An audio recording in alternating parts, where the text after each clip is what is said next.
Normally, you will have a lot of time planning and looking at these lessons, right?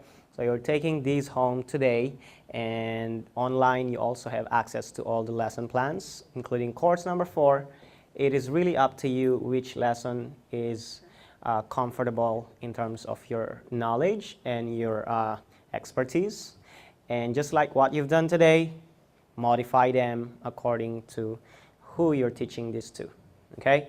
And again, no pacing plan, no schedules as to how many lessons do you really need to teach at the end of the next school year. It's really up to you to get comfortable and see what you can do.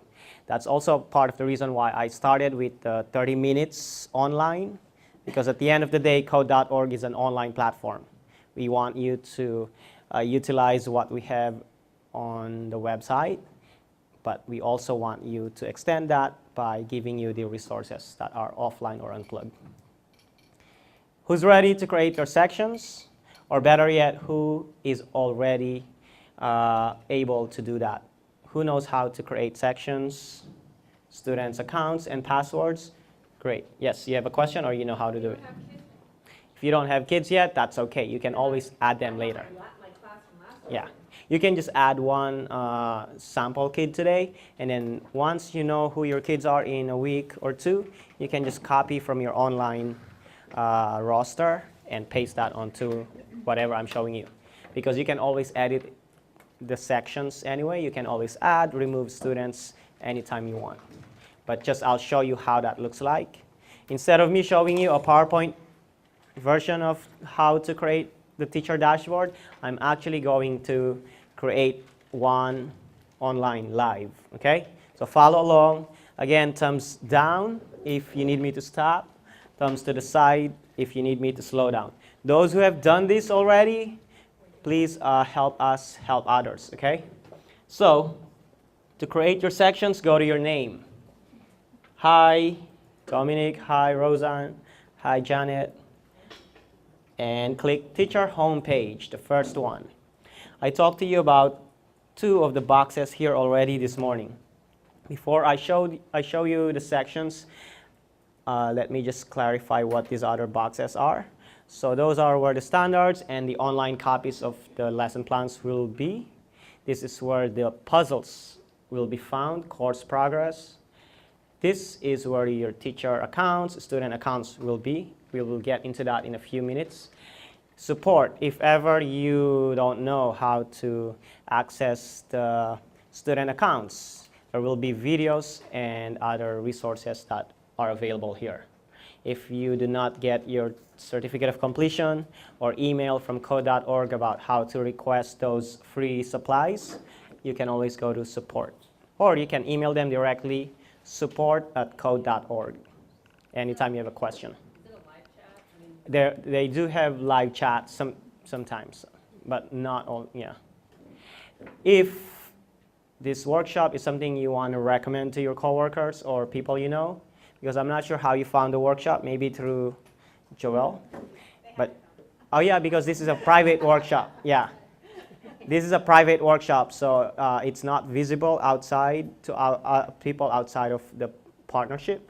But I also host other workshops, and you click here, enter your zip code, and you will find all the other workshops across the U.S. Where is that?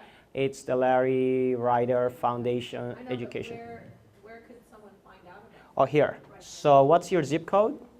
93311. Is that right? Yeah. So if I enter that there, oops.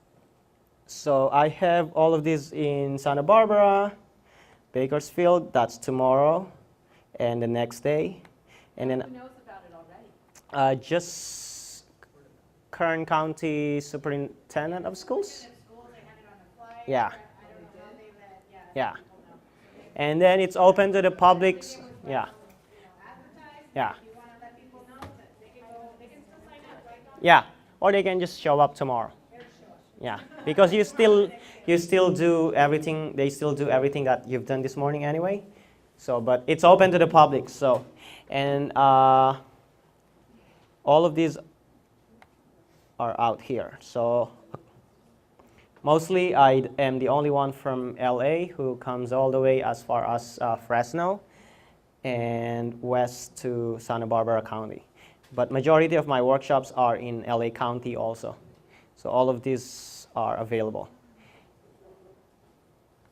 I will be in Visalia in, I think, August 2nd and 3rd. That's a 2-day workshop also.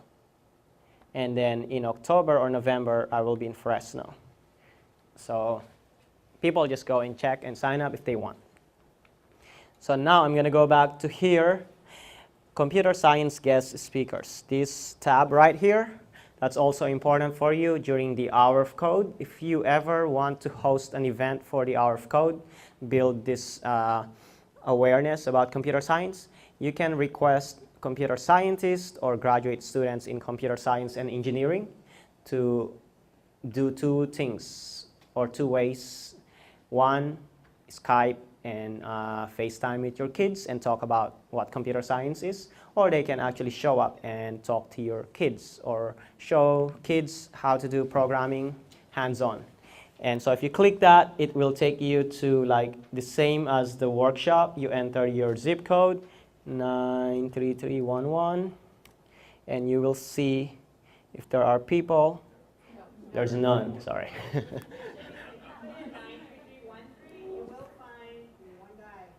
93313. There, so Justin is a technical professional.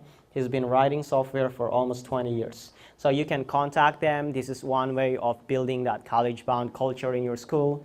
Career day, you want them to come and talk to your kids, or just anytime they're available. But also be aware of the clearance process for your school district. How do you get outsiders to actually come in? So make sure you follow those protocols before you even bring these people to your classrooms. Okay? So now let's go to student accounts and progress. These are the different types of accounts right down here. Let me just differentiate them. I recommend, well, you are 3rd through 8th, right? So do your kids have email addresses? Yes. Do they use them all the time? Or they can? Okay. Google Classroom. So because in the elementary, I always recommend pictures because it's the easiest. They don't have to type in any words. Don't worry about misspellings or things like that because they just pick an icon. But in your case, you decide what works for your kids. If 2 words or 1 word work for them, that's fine. If their email addresses are actually active and you want them to get more used to corresponding online, then you can also use email address. But I'll show you how that looks like by creating one. These are all the sections I have created over the past 2 years. So right now you probably have 0 there or 1, depending on how many. You are free to create as many sections or classes as you want. In fact, if you have 1 grade level, or 1 class, you can create 4 different classes in 1 class, and you can name them Course 1, Course 2, Course 3, Course 4, so that you can put certain kids who are in Course 1 only in Course 1. Or you can just do 1, and I'll show you also a simpler way to move through different courses. So let's click. At the top, you will find the box that says New Section. Click that box. And then you are going to see a new box inside that opens up, and it says Section Name. Okay, I'm going to name this sample section specific to my class. Let's pretend I am still RSP. So I'm just going to name this RSP. And I'm going to put my first name just so that the kids know that that's the class. They have to click when I tell them it's coding time. The reason that that's important is because if you're sharing iPad or Chromebook cards and you bookmark all these websites, it's a lot easier for kids to find your section, your name, your section when you have your name. Okay, because there might be other teachers later on, especially if you're sharing that card who also are doing code.org. Now I'm going to change this to picture. Right now, I put it on picture, but later on you can play with it to see what works for your kids. And since I am RSP from K to 5, I'm just going to put the last choice, which is other. And then I'm going to assign course number 1 for all of them. I want all my kids to start from the very beginning because this is a brand new school year. And now, once I've populated these, I just click Save. Right here, the blue button. And just like this morning, when I was trying to show you who has officially or successfully clicked that link this morning, it's the same for your kids, except they're not going to be signing in and out with their email if you give them picture. I have 0 students. I'm actually going to type in sample students inside by clicking Manage Students. So let's click Manage Students. And now I can add multiple students. If I have an online student roster from my attendance, I can just copy that, all of that, and paste it onto here, because this will look like this. So paste whatever you have here. The only problem will be your kids will have difficulty recognizing their names, because mostly online attendance rosters start with their last name, comma, first name. Your kids might be wondering who that last name, comma, first name, even if it's them. So the best I can do for now is I am just going to type some sample students. And you can do the same. Even if you don't have your kids right now, you can just create one dummy student. We can put them in one at a time? Yeah, 1 student per line. So I'm going to stop with 3 students. I can always go back and add more once I know who my students are. So once you finish this, let's click Done and see what happens. Remember that objective of increasing participation in computer science.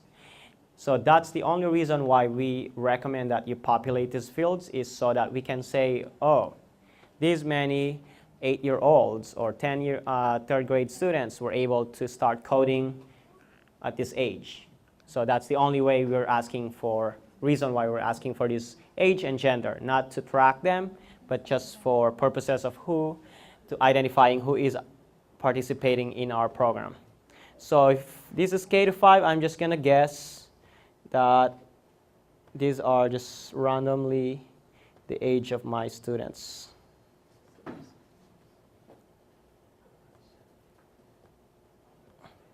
And then click Save All at the bottom or at the top. Now, how do I know my students' passwords? You will know that by clicking Show Secret. Let's look at Deborah's password. These are a pirate, right? Now, let's pretend I am a special day class and all my kids always forget their passwords. So my option also is to assign them common password, all of them having the same password. So if they forget it, I know what to choose. So what you can do with Jose is, let's click Show Secret for Jose, and it's a cat. I just click Reset Secret again until I get to Pirate. And I only recommend that if you have all the time in the world to sit and do that, because it takes a while. So I won't do that, but at least know that you have that option. So let's remember those passcodes. Maria is a princess, and Deborah is a pirate, and Jose is, what is that? A witch. Jose might give me a hard time when he sees this, but I'll leave it at that. The reason is because I'm going to log out as an adult, and I'm going to show you what it looks like from the student's point of view. Okay? Before I do that, this is what you do. Once you've created all your students' accounts, you can click Print Out Cards. And it looks like this. So print this out, laminate them, cut them out, And every time it's time to go to the computer lab or it's time to do coding, pass them out to the kids. And now they know their passwords. But that's with the understanding that they know how to type this in, right?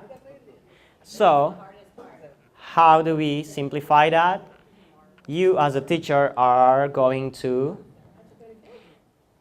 bookmark this website. Right here is the website for your class.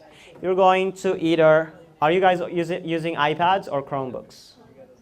If it's Chromebooks, so you might want to pre-manage this and open up that website on every Chromebook, or push it on Google Classroom, and all your kids can just click that, and now they can start doing that. So there's different ways you can bookmark it individually in all Chromebooks, or put it on Edmodo, your school website, Google Classroom, and then now they can pick their name. I'll show you one way one school has done it, since most of you are from the same school anyway.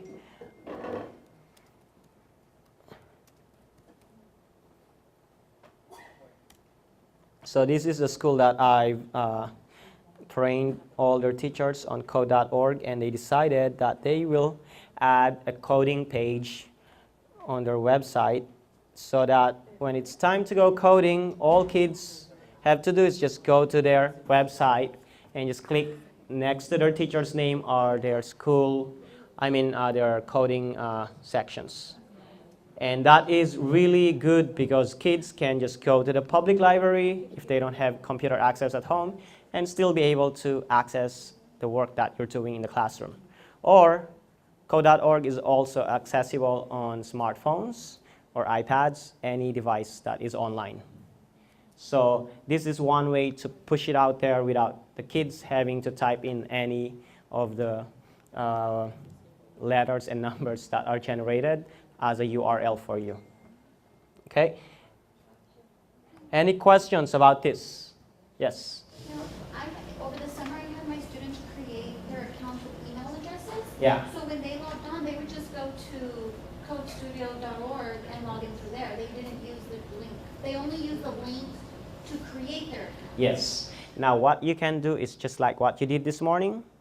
You give them that section, and now they can join just like how you joined my class this morning. So that's because they have an email address. Yeah. So as long as you make sure you remember this is the only thing that's different here is this NFXFRY. That's like the special 6-letter code that is generated for that class you created. So as long as you give them that and they're signed in, they click that, now they're added to that class, just like what you did this morning. Okay? The reason why I said is you have different options. It's actually code.org is really flexible. Let's pretend I'm not going to sign out yet as a student, but as an adult, but I'm going to show you. Let's pretend out of these 3 kids, Jose, this is course 1. Jose already finished course 1. And do I really need to wait for Deborah and Maria to finish before I create a new section? No, Jose can just go directly to course number 2 or course number 3 or go to Frozen or to Star Wars, anything he wants as long as he is signed in when he is on code.org.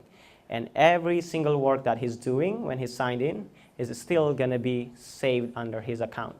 And I'll show you that. So let's pretend now I'm going to sign out. Let's open this first. So here is the student view. Now I am signed out. You don't see my name, right? So if I share that URL to these 3 kids, this is what they see the very first time they log in. They type that in. And Maria was what was she? Pirate. Was she the pirate or was that Deborah? Deborah was the pirate. Maria was the princess. Okay, so let's click Maria then. And she's the princess, and she's signing in. There. So now Jose hasn't done anything, right? Just like your view this morning before I gave you that 30-minute independent work time or programming, he has the exact same view. So you can choose to, again, show them as a group the whole video, just like what I did this morning, and then they go on their own. Or do the unplugged activity from the book and then let them start. What's missing in this page compared to your view this morning?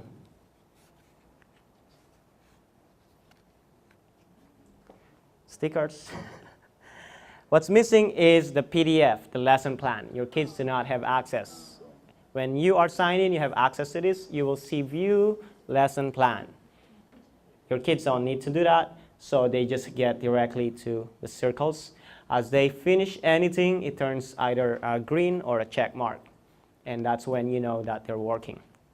So Yes. if Maria had finished all of it, like on the other page she was done. Yeah.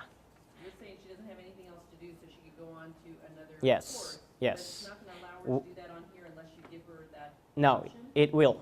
It will allow. Yeah. So even if you just create a course one for Maria and you don't have to create another one, it will. I'll show you how that works. So let's pretend, just so that I have a record of what she's doing, I'm just going to play this one for her. What's the answer? Sorry. Another thing that I want to show you, because I didn't talk about this before I get to the next step, is I can click Spanish for my Espanol kids, and look what happens. It translates the prompts, the questions for the kids who are brand new to the country and cannot understand the prompt. So now, NVR, correcto. So it translates the prompts and the puzzles, but not the videos. So that's how it works. And we are available in so many languages, not just Spanish, all of these languages down here. And also one of the things I failed to show you is, let's pretend I'm going to go to, not this one, but something harder.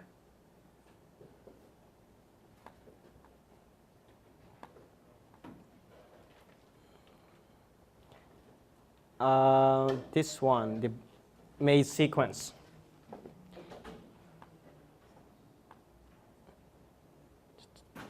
I'm the angry bird. Move me to the pig. How many times? 2. And I can click run. But what you also want to start talking to your kids is that they are learning coding in a pictorial and more concrete ways, with the expectation that later on is they know the idea of writing programs by showing the code. And that's not something that they're doing right away, but we're telling them, or we're teaching them the logic behind these codes. How does it look like? Why, I don't know how to write this if I do that on my own. But if I see it by playing Angry Bird, then I get the concept of it. And then later on, that's what we expect them to do. You can take screenshots of that to show and post on your bulletin boards that your kids are doing high-level work. Now, about that one, since I was able to do a few puzzles for Maria, now let's pretend Maria finished all of this, right? She finished all the way to stage 18, puzzle number 10. You don't have to create another section for her. All she does, this is Jose, by the way, not Maria. All Jose has to do is just go to this box where it says Code Studio, and now he has access to all the courses. And he can just go on course number 2, play first. Incorrect. I'm just guessing, by the way. There. If he's not finished with one, they can flip around. But that's why I don't tell them, only when they finished. Yeah. But that's also a part of your management. That's why I was posting your levels completed and your graph while you were playing without me having to actually say that this is where you are. But that's how do you communicate that feedback to your students. So you can actually project your teacher dashboard so you can see real-time data, who's doing what, who is skipping around and just going to the last one to move to course 2. So that's how you communicate like what is your expectation in terms of coding for them. And now, let's pretend course 2, she finished that, and during the hour of code, you want all your kids to participate in the special code. You are aware that the hour of code is just like a collection of special puzzles, right? That's not really like a sequential curriculum. It's just for that week in December to celebrate Computer Science Week. So for that week in December, you can go ahead, once your kids are signed in, you can tell them go to that code.org logo at the top. And now, or I went too far. Now, you can just tell them go to the hour of code. And they can choose Star Wars, Frozen, and any of this. So I'm just going to do Frozen for her.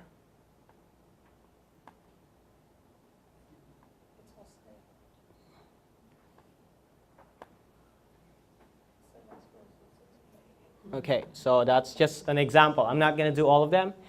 But the reason why I did all of that is I'm going to sign out now and show you my teacher view in terms of how do I know what he's doing.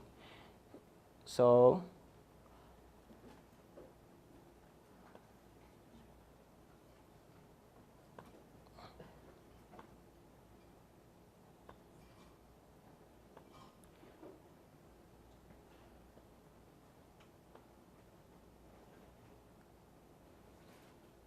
these are my sections, and I put Jose in RSP. And let's see. So now you can see Jose has actually done one puzzle in stage 1, and how I skipped to the Angry Bird. That's why there's white here. Every time you see a white space in between, that means I skipped some puzzles in between. So now there is your conversation piece with your kids is, how do you want them to go back and redo those puzzles or start with those puzzles?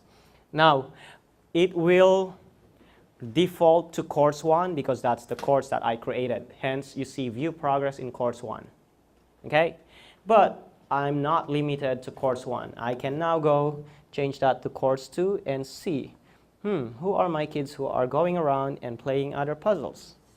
And there is Jose, because I did that for him, right? And if I go to hour of code, I can do the same thing with, was that Frozen, right? That code with Anna and Elsa. Now Jose's work also is there. So I'm showing you all of that, and I'm telling you all of that to let you know that your kids, as long as they're signed in on the code.org platform, wherever they go, all the work that they're doing, all the puzzles that they complete is going to be saved under their account. And that's amazing. Just Jose's work and not everybody else's? Not in this case if I just go like that. Yeah. So Jose, and then now I go to Ice Age, and he hasn't done any of them. So you go click directly on their name. Now, there's something I needed to show you. Let's pretend Jose is in course 1, right? Then I really want Jose, because he finished course 1. I want him to just go to course 2. I don't want to see his name there. You can also do that by clicking Move Students right up here. I click that, Move Students, and then I check his name. And where do I want to move him? Course number 2, which I already created prior to today. And just click Move Students. And now, in course 1, Jose is gone. But the easiest really is just click Create One Class, and you just decide where they start. And go to the Code Studio logo, and they still have access to all the puzzles. Now, let's pretend all 3 students in my RSP, Mr. Kagiwa, Mr. Dominic class, all of them have finished course 1. And I want to acknowledge them, to celebrate their achievement. And it's the first Student Awards Assembly of the school year. And what I can do is, if all 3 kids, or in this case 2 kids, well, let me show you yours. I can click print certificate, and if you have doctor to PI, that's Tony, right? And that's why you can also make sure you write your first and last name, because that whatever you write here, that's going to be what's generated in the certificate. So if I click print certificate, this is how it looks like. You print them out and pass them out during your student awards assembly, so that you go beyond student of the month, citizenship award, and all those things, that you're actually recognizing them for the hard work that they're doing in actual schoolwork. So this is course 1 only, okay? You have that capability to print for every single course that your students print. Who was it? Was it Adriana? Adriana finished course 1 already, right, this morning? Every time you and your students get to the last puzzle, you complete that, it automatically takes you to a page where you type in your full name, and it generates a certificate for you. If you're using an iPad, you can long press that image and save it, and then email it to yourself, and then go print it somewhere. If you're using a desktop connected to the printer, you can directly print that. If we have a printer here, we can do that today, although you haven't finished course 1. So, any questions with that one, creating your teacher dashboard? I will be sending you in email a video of all of the things I showed you in terms of creating the student accounts and sharing the website to your students. So don't worry if you forget that today. Yes? Classes that we had, like last year's class, is there a way to take that out, or are they there forever? Yes. So go to your teacher homepage. For example, because I just showed you this as an example, what I can do is I click edit. For classes you don't need anymore from last year. No, actually, sorry. I click manage students. And then now remove all students inside.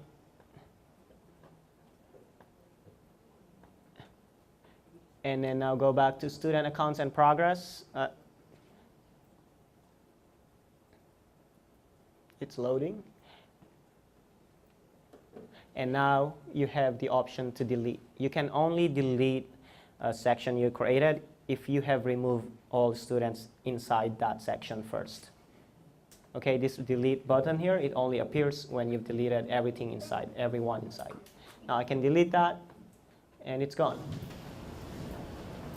Yes? So since our students are going from one grade to the next, do they keep their study progress, or do they start over at square one? That is the challenge we have, is because we work independently.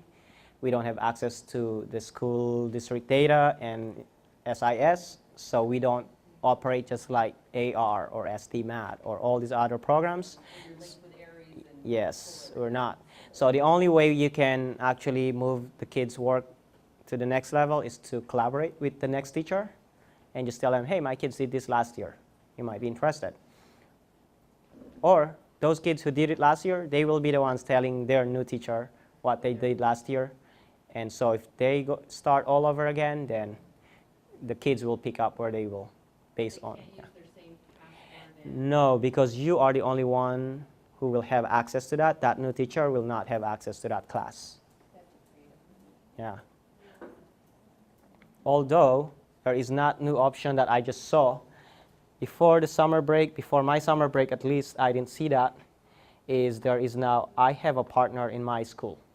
So I will send an email regarding that. Not only in computer science, but in everything, every aspect of life. That's the issue we have, is the equity in terms of access and opportunity to things such as the workshop today. So hopefully this kind of gives you that sense that this is what our students are experiencing. We have kids in LA Unified. We belong in the same school district. But for some of the kids on the west side, this is something that they get right away when they were young kids.